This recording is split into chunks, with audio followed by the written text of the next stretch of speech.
ఓం నమో వెంకటేశాయ. కలియుగ ప్రత్యక్ష దైవమైన శ్రీ వెంకటేశ్వర స్వామి వారి దివ్యానుగ్రహ విశేషం చేత తిరుమల తిరుపతి దేవస్థానం వారు నిర్వహించే అనేక ధార్మిక కార్యక్రమాల్లో భాగంగా ప్రతిరోజు మనం యథావిధిగా శ్రీమన్ మహాభారత అంతర్గత అరణ్య పర్వంలోని యక్షయుద్ధ పర్వ అనే అనుపర్వలోని విశేషాలను తెలుసుకుంటూ ఉన్నాము. ఈనాటి ప్రవచన కార్యక్రమాన్ని మంగళ పద్య పురస్సరంగా ప్రారంభించుకుందాం. నారాయణం నమస్కృత్య నరం చైవ నరోత్తమం దేవీం సరస్వతీం వ్యాసం తతో జయముదీరయేత్. శ్రీ గురుభ్యో నమః. హరి ఓం.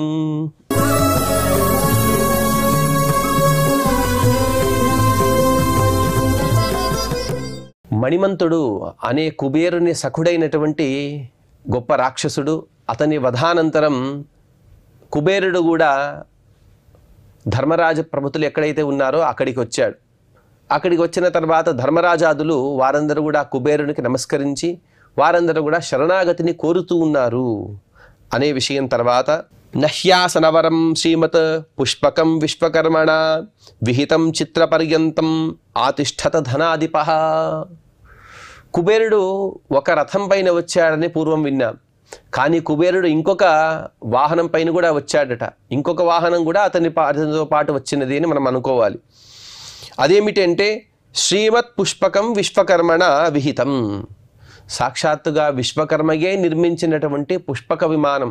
పుష్పక విమానం అనేది ఒకటే ఉంటుంది. అది కూడా కుబేరుని దగ్గర మాత్రమే ఉంటుంది. పుష్పక విమానం యొక్క వైశిష్ట్యాన్ని మనం శ్రీమద్ రామాయణంలో విని ఉంటాం. యుద్ధకాండ చివరలో రామచంద్ర ప్రభు సీతాలక్ష్మణులతో హనుమదాది సమస్త వానరులు అలాగే వానరుల యొక్క స్త్రీలు వీరందరితో పాటు ఎక్కినా కూడా వారందరూ అధిరోహించినా కూడా ఆ పుష్పక విమానంలో ఇంకా స్థలం మిగిలి ఉందట. అంటే ఎంతమంది అయినా కూర్చోవచ్చు, ఎంత దూరమైనా అది వెళ్ళగల గొప్ప దైవికమైనటువంటి సామర్థ్యం కలిగిన ఆ పుష్పక విమానం. ఆ పుష్పక విమానంలో ఈ ధనాధిపతి అయినటువంటి కుబేరుడు కూర్చుని ఉన్నాడు. చిత్రపర్యంతం, చిత్రమైనటువంటి ఆసనం పైన అతను కూర్చుని ఉన్నాడు. తమాసీనం మహాకాయాః శంఖుకర్ణా మహాజవాః ఉపోపవిశుర్యక్షాః రాక్షసాశ్చ సహస్రశః. ఆ విధంగా ఆసనం పైన కూర్చున్నటువంటి ఆ కుబేరుని సేవించడానికి శంఖుకర్ణ ప్రభుతులైనటువంటి కొన్ని వేల రాక్షసులు అక్కడ ఉన్నారు. శంఖుకర్ణ అని ఒక పేరు, అనగా అతని పేరే శంఖుకర్ణుడు. ఎందుకంటే అతని కర్ణం అనగా అతని చెవి శంఖు ఆకారంలో ఉంటుందట. అటువంటి ఆ రాక్షసుడు, వారే మొదలైన కొంత వేల మంది రాక్షసులు అతను సేవిస్తున్నారు. యక్షులు రాక్షసులు అక్కడ వారు కూడా కూర్చొని ఉన్నారు. శతశ్చాపి గంధర్వాః తథైవాప్సరసాం గణాః పరివార్యోపతిష్ఠంత యథా దేవాః శతః క్రతుం. కొన్ని వందల మంది గంధర్వులు, అప్సరసల యొక్క సముదాయం, అప్సరసలు కాదు అప్సరసల యొక్క సముదాయమే అక్కడ ఉన్నది. ఏ విధంగా దేవేంద్రుని సేవించడానికి వందల మంది వేల మంది ఉంటారో అదేవిధంగా కుబేరుని కూడా వారందరూ కూడా పరివరించి అనగా చుట్టూ ఉండి వారందరూ కూడా సేవిస్తూ ఉన్నారు. కాంచనీం శిరసాభిభ్రత భీమసేన సృజం శుభాం పాశఖడ్గ ధనుష్పాణి ఉదైక్షత ధనాధిపం. ఆ సందర్భంలో భీముడు ఎలా ఉన్నాడు అనే విషయాన్ని కూడా మహర్షి గారు చెబుతూ, ఒక శోభతో కూడినటువంటి బంగారం యొక్క హారం, ఆ హారాన్ని తలపైన పట్టుకున్నాడట భీముడు. తలపైన పెట్టుకుని తను కూడా అలంకరించుకున్నాడు. చేతిలో ఖడ్గాన్ని, ధనుస్సుని, గదను కూడా తను ధరించాడు. అటువంటి భీమసేనుడిని కుబేరుడు దర్శిస్తూ ఉన్నాడు. భీమసేనస్య నగ్లాని వీక్షతస్యాపి రాక్షసైః ఆసీత్ తస్యామవస్థాయాం కుబేరమపి పశ్యతః. కుబేరుడికి ఒకవైపు చాలా ఆశ్చర్యంగా ఉన్నది. తన పరివారంలో ఉండే వారి శక్తియుక్తులు అతనికి తెలుసు. వారు ఏ విధంగా ప్రహారాన్ని చేస్తారు, ఏ విధంగా యుద్ధాన్ని చేస్తారని. ఇంత పరాక్రమాన్ని కలిగినటువంటి నా సైన్యం ద్వారా ఇంత కొట్టబడినా కూడా, వారందరూ కూడా ఇన్నిసార్లు ఎన్నో ఆయుధాలు విసిరినా కూడా, క్షతస్యాపి విక్షతస్యాపి ఎన్నో దెబ్బలు తగిలాను కూడా నగ్లానిహి ఎటువంటి దుఃఖం లేదు కదా. అని కుబేరుడు కూడా చాలా ఆశ్చర్యపోతూ ఉన్నాడు. అంటే ఇంతదాకా కూడా కుబేరుని యొక్క ఈ ప్రాంతానికి వచ్చిన ఎవరైనా కూడా ఆ కుబేరుని సేవకులు వారి దెబ్బలు తగిలితే వెంటనే అలసిపోతూ ఉంటారు. కానీ భీముడికి ఎక్కడా కూడా అలసట అనేది కనబడటం లేదు కదా అని ఆశ్చర్యపోతూ ఉన్నాడు. ఆదధానం శితాన్ బాణాన్ యోద్ధు కామవస్థితం దృష్ట్వా భీమం ధర్మసుతం అబ్రవీన్నరవాహన. కుబేరుడు వచ్చాడు, ఎదురుగా నిలబడ్డాడు. కుబేరునితో పాటు ఎందరో యక్షులు, రాక్షసులు, కిన్నరలు, అప్సరసులు వీరందరూ కూడా వచ్చారు. వారందరూ కూడా యుద్ధానికి వచ్చే విధంగానే చేతిలో అనేక ధనుస్సు ఇత్యాది ఆయుధాలను కూడా పట్టుకున్నారు. అది చూసిన భీముడు అనుకున్నాడు, ఓ వీరు నాతో యుద్ధానికి వచ్చారు కాబట్టి నేను కూడా వీరితో యుద్ధాన్ని చేస్తానని వాడిగా తీక్ష్ణంగా ఉండేటువంటి ఒక బాణాన్ని తీస్తూ ఉన్నాడట. తీసే సందర్భంలో ధర్మరాజు గారు వెళ్ళి ఆపుతూ ఉన్నారు. నాయనా వద్దు అని ఆపే సందర్భంలో నరవాహనుడైనటువంటి అనగా కుబేరుడు తను ధర్మసురుడైనటువంటి ధర్మరాజుతో ఈ విధంగా మాట్లాడుతూ ఉన్నాడు. కుబేరౌవాచ విదుస్వాం సర్వభూతాని పార్థభూతహితే రతం నిర్భయశ్చాపి శైలాగ్రే వసత్వం భ్రాతృభిస్సహ. ఓ పార్థ, అన్ని భూతాలు కూడా అనగా ఇక్కడ ఉండేటువంటి ప్రతి ఒక్కరూ కూడా నీపైన ప్రీతి కలవారే. అలాగే నీవు ఏ భయం లేక ఈ కొండ శిఖర ప్రాంతంలోనే నీ సహోదరులతో పాటు ఇక్కడే నివసించవచ్చు, ఇక్కడే నివాసాన్ని ఏర్పరచుకోవచ్చు. నచమన్యుస్త్వయా కార్యః భీమసేనస్య పాండవ కాలేనైతే హతాః పూర్వం నిమిత్తమనుజస్తవ. ఏదో వచ్చాడు భీముడు, వచ్చిన వెంటనే మణిమంతుడని ఇంకా అనేక యక్షులను రాక్షసులను సంహరించాడు అని భీముడి పైన కోపగించుకోవద్దు, ఆగ్రహం వద్దు. భీముడు చేసిన పని సరియే. ఎందుకు అంటే కాలేనైతే హతాః పూర్వం, వీరందరూ కూడా కాలబలంతో ఎప్పుడో చనిపోయారు. ఇప్పుడు ఒక నిమిత్తంతో భీముడు వీడిని సంహరించారు. అంటే వీరందరూ కూడా ఒక కారణం చేత చంపబడ్డారు, కానీ భీముడి చేత చంపబడ్డారని నీవు అనుకోవద్దు. వ్రీడాచాత్ర నకర్తవ్య సాహసం యదితం కృతం దృష్టశ్చాపి సురైః పూర్వం వినాశో యక్షరక్షసాం. ఇతడు చేసినటువంటి పాపకర్మల వలన ఎవరు సిగ్గుపడక్కర్లేదు. ఇంతదాకా కూడా ధర్మరాజు గారు చక్కగా అన్నారు, నీవు చేసిన కార్యం సరి అయినది కాదు. ఎందుకంటే దేవతలంటే మనకు రాజులు, రాజుల యొక్క పురుషులను అనగా రాజుల యొక్క సేవకులను సంహరించడం అంటే రాజద్రోహం చేసినట్టే. అది సరి కాదు కదా, మనం ఈ కార్యంలో సిగ్గుపడాలి కదా అని ధర్మరాజు గారు అన్నారు కదా. ఆ విషయాన్ని ఉటంకిస్తూ కుబేరుడు చెబుతున్నాడు, ఏ విధంగా కూడా సిగ్గుపడనక్కర్లేదు. ఈ యక్షులు రాక్షసులు వీరందరూ కూడా చనిపోతారని నాకు ముందే తెలుసు, నాకు తెలుసు, దేవతలకు కూడా తెలుసు. నభీమసేనే కోపోమే ప్రీతోస్పి భరతర్షభ కర్మణ భీమసేనస్య మమ తుష్టిరభూత్పురా. ఈ భీమసేనుని వలన నాకు ఈ భీమసేనుని పైన ఎటువంటి కోపం లేదు. అంటే ధర్మరాజు గారి మనసులో ఉన్న భావం ఏమిటి అంటే, ఇంతకుముందు సౌగంధిక పుష్పహరణ కాలంలో కూడా ఆ కుబేరుని సౌగంధిక వనాన్ని కూడా ఇతను అలాగే తన అధీనంలో చేసుకున్నాడు. అతని ఆజ్ఞ లేకుండా ఎన్నో పుష్పాలను తను తీసుకొచ్చాడు. ఇప్పుడు ఇంకొకసారి అపరాధం చేస్తున్నాడు కదా, కాబట్టి భీమసేనుని పైన కుబేరునికి ఏదైనా కోపం ఉండవచ్చో ఏమో అని ధర్మరాజు అనుకుంటూ ఉండొచ్చేమో. అందుకు సమాధానం చెబుతున్నాడు కుబేరుడు, భీమసేనుని పైన నాకు ఎటువంటి కోపం లేదు. ఇతనంటే నాకు చాలా అభిమానం కూడా. అలాగే నేను ఇతని వలన ఎంతో ఆనందాన్ని పొందుతూ ఉన్నాను అనే విషయాన్ని వైశంపాయని మహర్షి గారు చెబుతూ, వైశంపాయనువాచ ఏవ ముక్త్వా తురాజానం భీమసేన బభాషత నైతన్మనసి మే తాత వర్తతే కురు సత్తమా. ఈ విధంగా ధర్మరాజుతో ఇంతవరకు మాట్లాడిన కుబేరుడు ఇప్పుడు సాక్షాత్తుగా భీముడితోనే మాట్లాడుతూ ఉన్నాడు. నాయనా, నీవు చేసిన పని నాకు ఆనందాన్ని కలిగిస్తూ ఉన్నది. అంటే నీవు చేసిన పని వలన నే మనస్సులో నొచ్చుకొని ఆ ప్రభావం తర్వాత నీ పైన చూపవచ్చో ఏమో అని అనుకోవద్దు. నీ పని వలన నాకు ఆనందమే కలుగుతోంది. యదిదం సాహసం భీమ కృష్ణార్థే కృతవానసి మామనాదృత్య దేవాంశ్చ వినాశం యక్షరక్షసాం స్వబాహుబలమాశ్రిత్య తేనాహం ప్రీతిమాంస్త్వయి. భీమ, నీవు ఇక్కడికి వచ్చిన కారణం కూడా నాకు తెలుసు. 5 రంగుల పూలు, ఆ పూలను దర్శించాలనే కోరికతో ద్రౌపది నిన్ను అడగగా నీవు ఇక్కడికి వచ్చావు. ద్రౌపది కోసం నీవు ఈ సాహసాన్ని చేశావు. అలాగే నన్నైనా ఇక్కడ ఉన్నటువంటి దేవతలనైనా యక్షులనైనా రాక్షసులనైనా ఎవరిని కూడా నీవు అలాగే వారిని లెక్క పెట్టక నీ బాహుబలం చేత వారందరిని కూడా చావగొట్టావు, వారిని సంహరించావు. దీనితో నేను కూడా నీపైన అత్యంత ప్రీతిని పొంది ఉన్నాను, నాకు మనసుకు ఆనందాన్ని కలిగిస్తూ ఉన్నావు. ఎందుకంటే శాపాదద్య వినిర్ముక్త ఘోరాదస్మి వృకోదర, నీవు చేసిన పని వలన ఒక శాపం అనేది నాకు నివృత్తమవుతోంది, ఒక శాప విమోచనం నాకు కలుగుతుందిగా. ఏమి ఆ శాపం అంటే, అహం పూర్వమగస్త్యేన క్రుద్ధేన పరమర్షిణ శప్తోపరాధే కస్మింశ్చిత్ తస్యేషా నికృతి కృత.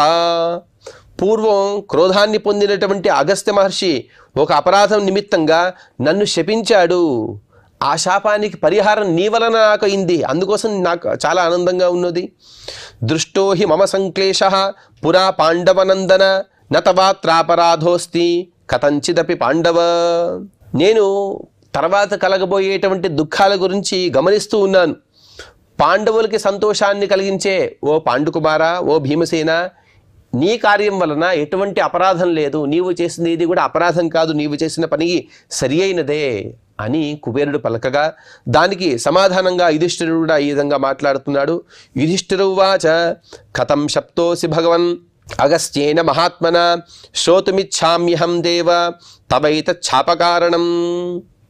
ఓ కుబేర, మహాత్ముడైనటువంటి ఆ కుబేరుడు వల్ల నీవు శాపాన్ని ఎందుకు పొందావు, అలాగే ఆ శాపం యొక్క కారణాన్ని నాకు తెలపమని కోరుతూ ఉన్నాడు.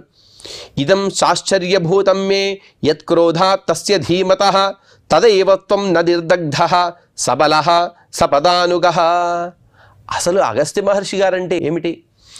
సమస్త సముద్రాన్ని కూడా ఆపోషణప్రాయంగా ఏకాపోషణలో స్వీకరించిన వారు, అలాగే గొప్పగా పెరుగుతున్నటువంటి మేరు పర్వతాన్ని కూడా తగ్గించిన వారు, అటువంటి మహాబల సంపన్నులు, అలాగే మహాశక్తి సంపన్నులు, మహాతపస్సంపన్నులైనటువంటి ఆ అగస్త్య మహర్షి ద్వారా ఒక శాపాన్ని పొంది కూడా మీరు ఇలా ఉన్నారంటే చాలా ఆశ్చర్యకరంగా ఉన్నది. ఎందుకంటే అతని శాపం తగిలితే చాలు, వెంటనే మనం మన పరివారంతో సహా అక్కడే కాలి బూడిదైపోతాం. కానీ మీరు ఇలా ఉన్నారంటే ఆశ్చర్యంగా ఉన్నది కదా. అందుకు సమాధానాన్ని కుబేరుడిస్తూ ధనేశ్వర ఉవాచ దేవతానాం అభూన్మంత్రః కుశవత్యాం నరేశ్వర వృతస్తత్రాహగమం మహాపద్మశతైస్త్రిభిః యక్షాణాం ఘోరరూపాణాం వివిధాయుధధారిణాం. నాయన దానికి సమాధానం చెబుతాను విను. పూర్వం కుశవతి అనే ఒక నదీ ప్రాంతంలో దేవతలందరూ కూడా ఒక సభను చేశారు. అక్కడికి నన్ను కూడా పిలిచారు. నన్ను పిలిచిన సందర్భంలో నేను 300 మహాపద్మముల సంఖ్యలతో కూడిన గొప్ప సైన్యంతో బయలుదేరాను. పద్మం అంటే మనం పూర్వం తెలుసుకున్నాం, దాదాపుగా ఒకటి పక్కన 15 సున్నాలు పెడితే ఏ సంఖ్య అయితే వస్తుందో దాన్ని ఒక మహాపద్మం అంటాము. అటువంటి 300 మహాపద్మాలు, అటువంటి 300 మహాపద్మాల సైన్యంతో నేను బయలుదేరాను. వారందరూ కూడా అనేక ఆయుధాలను పెట్టుకున్నారు. మేమందరం కూడా అక్కడికి వెళ్ళాము. అధ్వన్యం అతాపశ్యత అగస్త్యం ఋషిసత్తమం ఉగ్రం తపస్తప్యమానం యమునా తీరమాశ్రితం. మేమందరం కూడా అలా వెళుతున్న సందర్భంలో ఆకాశ మార్గంలో వెళుతున్నాం. యమునా తీరంలో అగస్త్య మహర్షి గారు ఉగ్రమైనటువంటి తపస్సు చేస్తూ ఉన్నారు. నానాపక్షి గణాకీర్ణం పుష్పిత ద్రుమశోభితం.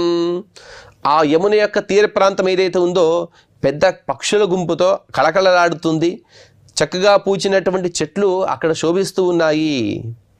అటువంటి సందర్భంలో తమూర్ధ్వబాహుం దృష్ట్వైవ సూర్యస్యాభిముఖే స్థితం తేజోరాశిం దీప్యమానం హుతాశిని మివైధితం రాక్షసాధిపతి శ్రీమాన్ మణిమాన్ నామమే సఖా మౌర్ఖ్యాదజ్ఞాన భావాచ్చ దర్పాన్ మోహాచ్చ పార్థివ న్యష్టీవదాకాశగతః మహర్షేస్తస్య మూర్ధని. ఆ విధంగా మేమందరం కూడా వెళ్ళే సందర్భంలో ఆ మహర్షి గారు తపస్సు ఎలా చేస్తున్నారంటే సూర్యునికి అభిముఖంగా నిలబడ్డారు, 2 చేతులు కూడా పైకెత్తారు. ఎంతో కాలం నుండి అలాగే తపస్సు చేస్తున్నారు వారు తపస్సు వలన పెద్ద జ్వాల కూడా అక్కడ మనకు కనబడుతుంది. అంటే వారు అక్కడ తపస్సు చేస్తున్నారనే విషయం అందరికీ తెలుసు. అటువంటి సందర్భంలో నా మిత్రుడైనటువంటి మణిమంతుడు, అతడు 5 కారణాల వల్ల చాలా పెద్ద తప్పును చేశాడు. అవేమిటంటే మౌర్ఖ్యాత్ అజ్ఞానభావాత్ దర్పాత్ మోహాచ్చ. మౌర్ఖ్యము అంటే విచారశీలము లేకపోవుట, అంటే నేను ఏ పనిని చేస్తున్నాను, ఈ పని చేయడం సరియా తప్ప అనే విచక్షణ లేకపోవుట. అలాగే అజ్ఞాన భావాత్, అజ్ఞాన భావం ఉంటే అజ్ఞానం ఉండటం వలన అని అర్థం. అంటే అక్కడ అగస్త్య మహర్షి గారు ఉన్నారు అని తెలుసు, కానీ కూడా అజ్ఞానం, అంటే వారిని ఏం చేసినా కూడా పర్వాలేదే ఒక తాత్సార భావన. అలాగే దర్పాత్, నాకు దగ్గర గొప్ప సంపదలున్నాయి అనే ఒక దర్పం. అలాగే మోహాత్, ఈ మోహము ఉంటే నా సంపద అంతా కూడా నశించినా నాకేం కాదు, అలాగే ఈ సంపత్తంతా కూడా ఇది శాశ్వతము, ఇది ఎప్పుడు కూడా నా దగ్గరే ఉంటుంది అనే ఒక గొప్పదైనటువంటి భావన, దుష్ట భావన. ఈ దుష్ట భావన వలన మనిషి ఎన్నో తప్పులను చేస్తూ ఉంటాడు. అటువంటి మోహము అంటే మన దగ్గర ఎన్నో పదార్థాలు ఉంటాయి, బంగారు కానీ వెండి కానీ వజ్ర వైడూర్యాలు కానీ, ఇవన్నీ కూడా శాశ్వతాలు అని అనుకుంటే అది మోహం. ఆ మోహం అనేది ఉంటే ఆ పదార్థాన్ని మనం ఎప్పుడు కూడా విడవలేము. అటువంటి మోహాన్ని కలిగిన వాడు ఈ మణిమంతుడు. ఈ 4 కారణాల వలన అతను తప్పు చేశాడు. ఏమిటి ఆ తప్పు అంటే తను అలా ఉమ్మి వేశాడు అగస్త్య మహర్షి పైన. ఆ ఉమ్మి వేయడం అనేది అది అతను ఉమ్మినటువంటి ఆ ఏదైతే లాలాజలం ఉంటుందో అది వచ్చి అగస్త్య మహర్షి యొక్క తలపైన పడ్డది.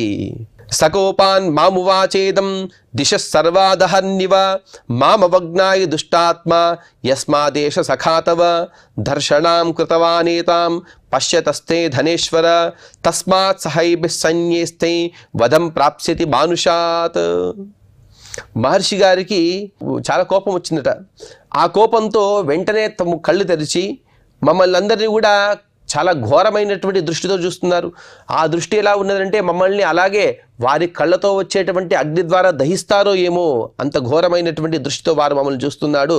చూస్తూ మణిమంతుడితో మాట్లాడలేదు వారు, ఎందుకంటే వాడు పాపం చేశాడు. అటువంటి వాడిని చూడడమే మహాపాపం. అందుకోసం మణిమంతుని పక్క ఉన్నటువంటి కుబేరునితో మాట్లాడుతున్నారట ఆ మహర్షి గారు.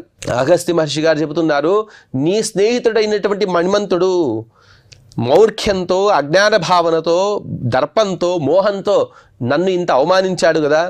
అందుకోసం ఈ అవమాన కారణంగా ఒక సామాన్య మానవుడు ఇప్పుడు ఏ సైన్యమైతే నీతో వచ్చినదో ఈ సైన్యంతో సహా తను సంహృతుడవుతాడు, చచ్చిపోతాడు, ఆ మానవుడే నిన్ను చంపివేస్తాడు అని శాపాన్ని ఇచ్చారట.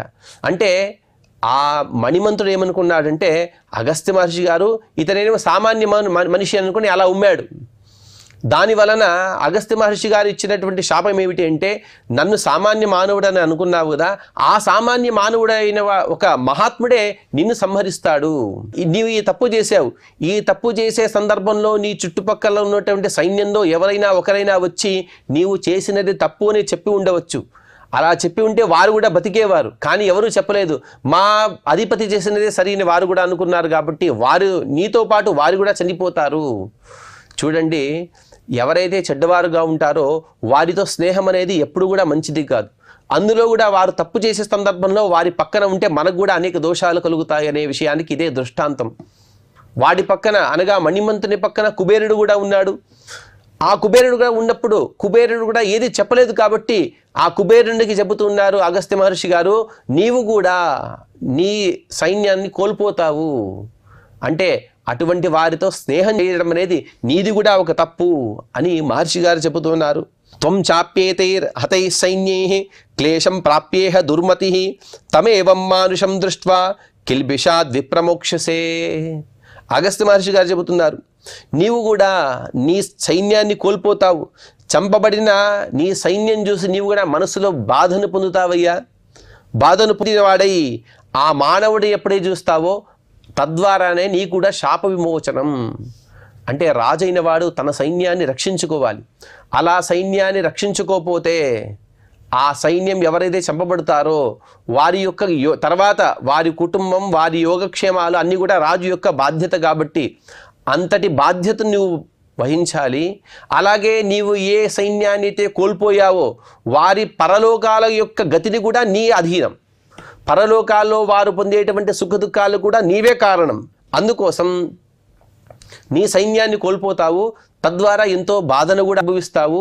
ఈ బాధ అనుభవించడానికి కారణం ఏమిటి అంటే ఇటువంటి మణిమంతుడితో నీ సఖ్యత అనేదే కారణము.